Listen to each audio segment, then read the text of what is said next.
Hello, girls, gays, and non-binary babes. Welcome back to another video. Today, you know what we're doing. Thank you, Jesper. You know what we're doing. We will be reading House of Leaves. I just picked it up from the library. It's a big boy. That page is upside down. Not gonna spoil myself, but that's upside down. So this is by Mark Z. Danielewski. Interesting. So I don't really know anything about this. All I know is that it is known to be the scariest book out there, like the scariest horror. And if you know me, you know I love some horror, so I'm excited. It's written in like multimedia formatting, so like this stuff. Jasper, I know it's from the library, you don't need to sniff it. I actually almost bought this from Barnes & Noble when I went for my birthday, but it's like $30 and I didn't like this edition. I wanted like a normal size paperback or hardcover or whatever. I don't know if it exists. I'd be really disappointed because I think this might be too wide to fit on my shelves. Maybe not. I mean, we can test it with this book, but this is from the library, so excited to read it. I also have a couple other things to share, and this is just for funsies, but look what I got in the mail today. I got an arc of Nothing But Blackened Teeth by Cassandra Claw. I have already read an arc of it. I got the e-arc on my Kindle, and I got it from the publisher, so thank you to the publisher. And oh, I just love this book so much. Came with a little bookmark.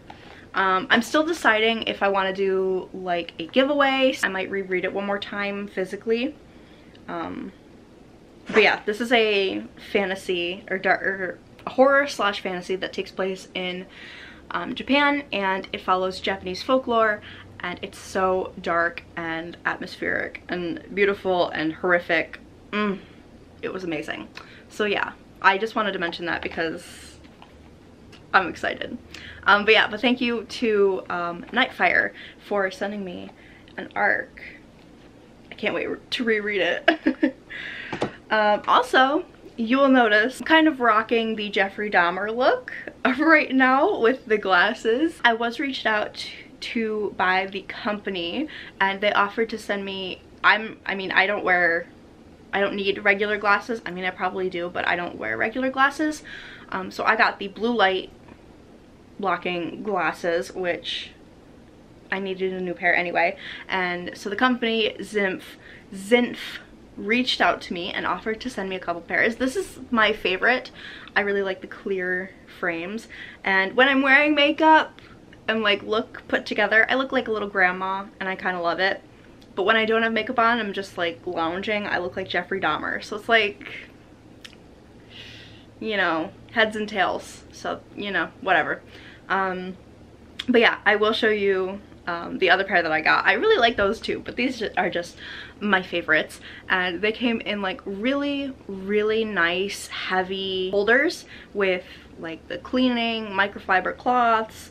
I'm sure you guys know how it is, and they gave me a code for 50% off of frames and 20% off of lenses. So the code for that is just Boston. I also have the two pairs that I got linked below. Yeah, they just have so many to choose from, and they're all really modern looking. Like I think they're more young, like I think more geared towards like Gen Z and stuff like that, because they do seem very modern. Like I said, like the clear frames, they've got all different styles and colors, and it's really cool. And so if you're interested in that, you wear glasses, you need some blue light glasses, definitely check them out. But anyway, that is going to be it for this little clip. I am going to get started on House of Leaves. It was raining earlier. It's supposed to thunderstorm, but the radar is looking like it might pass. I'm not sure. I'm hoping it'll storm though, so I can go outside and sit on my porch and read some horror, because that sounds like a dream. So yeah, hope you guys enjoy the vlog, and let's get reading. Hello everybody, it is a little bit later, a lot later. It's like 11:30, and I have only made it to page like 54 of House of Leaves, but I do have, let me stabilize my camera. I do have quite a few thoughts. One, I'm confused. From what I can glean, it's like a haunted house, but not a haunted house. A paranormal house, possibly. And that's what it's about, but it's also acting as if, think of like Illuminae, like those books. It's like the book's acting like it's not written by the author, like it's written by the characters in the story who put together these files about this thing that happened. And it's dense so far, and it's confusing, and the footnotes, I'm gonna tell you what, there are like several different kinds of footnotes. There's one type that's like referenced in like it's giving context to something, like where this quote is, like say there's like a poem in the book, and there's like a little footnote saying the poem is from this, this, and this. There's also a footnote that is the narrator in the introduction, like I guess the narrator overall inserting his 2 cents into the files. And those can be very long. They can be like 3-4 pages, at least from what I've seen so far. And then there's another kind of footnote that's like the editor talking, and kind of like corrections or whatever on stuff. So it's certainly something. Lily, stop licking yourself. I don't think anybody wants to hear that. It's certainly something. It's at least for me, it's kind of hard to follow, at least right now, just because there are, you know, there are footnotes, but the way I read, the footnotes are numbered. So like it'll say like 56, and at the end of the sentence where the footnote is inserted, it'll have a little tiny 56. I can't see those when I'm reading because of the way I read. So what I do is I get down and I see, oh, there's a new footnote here, so I have to go back up and scan and try and find where the footnote was inserted, read that last line, and be like, okay, this is where we were at, and then insert the footnote. For whatever reason, my brain doesn't like numbers, but like if it were asterisked, then I would be perfectly fine. I'd be able to see that and jump down to the footnotes. But I think it's just the way this one in particular is. I don't know how long the footnotes will last. It doesn't look like... Oh, I have upside down fucking writing. I'm gonna lose my goddamn mind! I'm gonna lose my mind. Overall, not having a great time, but I do want to get through this book. I will not be DNFing it, so stay tuned. But yeah, I'm gonna go and probably just read some more, so wish me luck.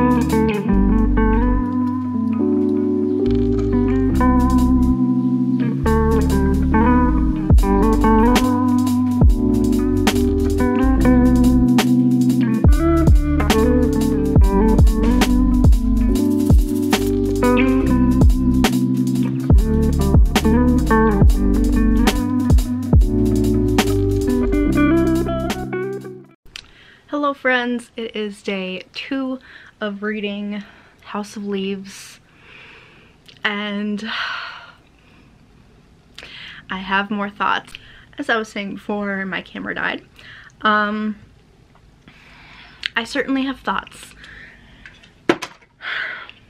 I never thought that I would ever cry out of frustration at a book, but there's a first time for everything, I suppose. So I genuinely can't even explain to you how frustrating it was. You would quite literally have to read it for yourself because it's something. I can insert pictures of what some of the pages looked like and what have you, but when I tell you there is not enough Adderall in the world, like, I don't know who the hell's reading that. And like all of it, there are certainly parts that I'm skipping, like one whole footnote, like pages of footnote that list like different movies referencing this story. I'm like, yeah, I'm not reading all that, but good for you, you know? So there's that. I don't know if you're supposed to read it. I don't think you are. I think it's just meant for like emphasis, maybe? Kind of like in like Illuminae and stuff like that, where they would just list names, like a page or 2 pages of just names. You're like, I'm good, I can skip that. Like there might be Easter eggs in it, but I don't care. I'm just trying to get through this. However, I am on page 275, so I've read about 200 pages just today. A lot of those pages look like this though. Let me show you. A lot of the pages look like this. Like a couple sentences per page, a couple words per page, all for emphasis, I suppose. And I did post on Twitter about my frustration, and somebody said that it's meant to parallel like the labyrinth that is this house. And I'm like, okay, yes, I get it, but like also fuck you to this author. Like, it's just not, it's not enjoyable, you know? It's confusing, and especially if you have any sort of learning disability, it's extremely hard and it's really frustrating, and it just kind of like makes you feel worse about yourself. You're like, I'm so stupid, like but yeah, that's my thoughts so far. I did read a couple reviews on Goodreads, and they were like 4-star reviews saying that the book was confusing at times and such and such, whatever, but they loved it. So I'm like, I want to push through. I don't think I'm going to like it, which is what everybody on Goodreads was saying, but they ended up really liking it. But I really don't think I'm gonna like it. I'm so confused, and at this point I have a grudge against the author. Like, if I ever see him, it's on sight. I'm beating that man up for what he's doing to people. It's not fair. It's not fair. But yeah, currently on page 275. The next chapter is like all those short little 1 paragraph per page kind of things, and the next that's 3, so I'm looking for 3. I think the next chapter is on like 313 or something. Yeah, so I'm probably gonna read till there, although it'll probably take me only a couple minutes, so maybe I'll read the chapter after that too. We'll see. We'll see how I'm feeling. Yeah, wish me luck, guys. Pray for me. I know like by the time you're seeing this, it's already done, said and done, but please pray for me. Patience is wearing thin. Anyway, I'll see you guys a little bit later. Hello everybody, it is a couple days later. I am just now getting the chance to film my final update for House of Leaves. We're just gonna stick that there. You can't really see it, but it's there.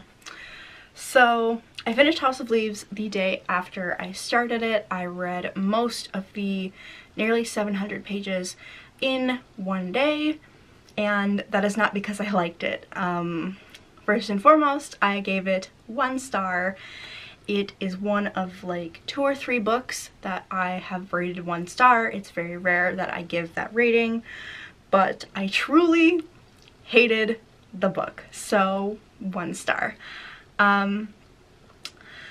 Yeah, I read it in one day, mostly because I didn't want to prolong my suffering over the course of a week or so. I wanted to get it done with and just suffer through the book for a day and just get done as fast as possible.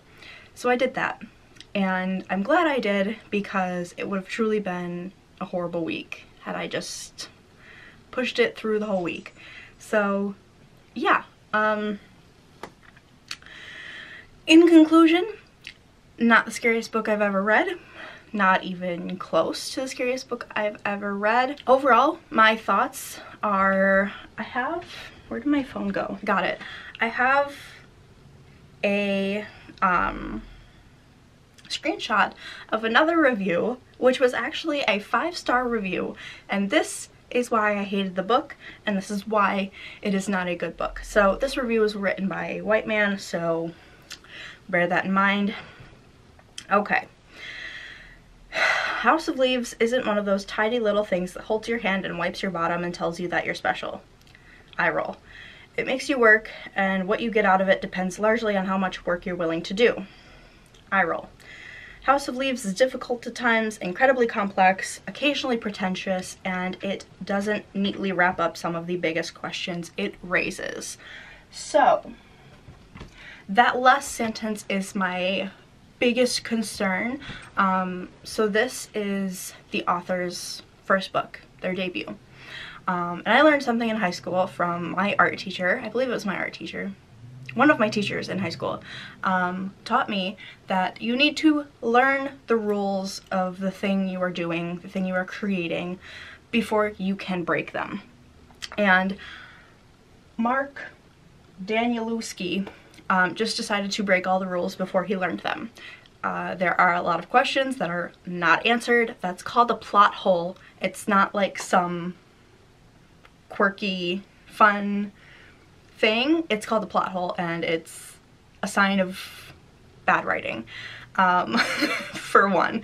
Another thing is I hate the idea of like, oh, it doesn't hold your hand and tell you that you're special. Books don't need to do that, but I think it definitely says something that it's not accessible to disabled readers and people who have learning disabilities. I take medication for ADHD. I was taking my medication when I read this, and I could not understand it. I'm working on a bigger dose of medication, but we're not quite there yet. But still, it is not accessible, and that's also a major, major issue.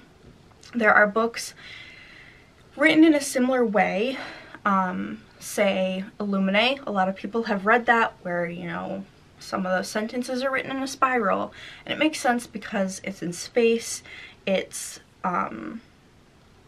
it makes sense for the sentence or the paragraph, whatever it is, and it's still easy to follow. This, it wasn't. It was not easy to follow. It was so confusing, and at the end of the day, the author needed to learn the rules of writing before he could break them, and he didn't. And that's why I think it's a bad book.